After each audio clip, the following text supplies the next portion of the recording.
Take. Hey, what? We're having an earthquake.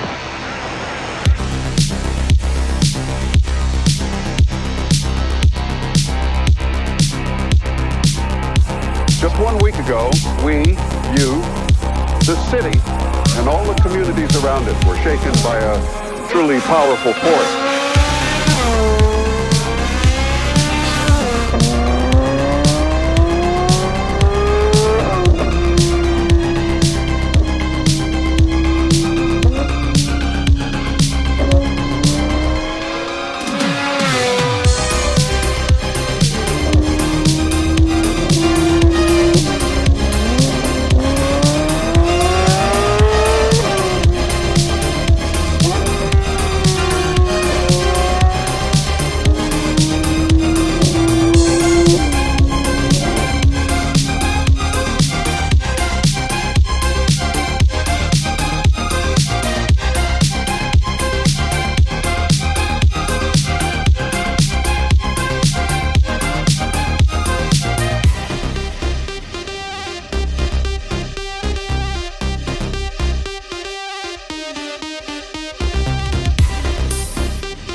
We hope for good news. We're still not entirely sure of the extent of this.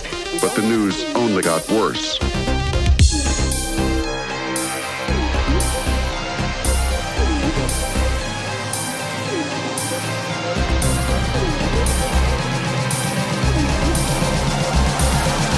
It was the most terrifying moment any of us have ever spent in our lives.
Ordinary people joined with police in searching for the victims.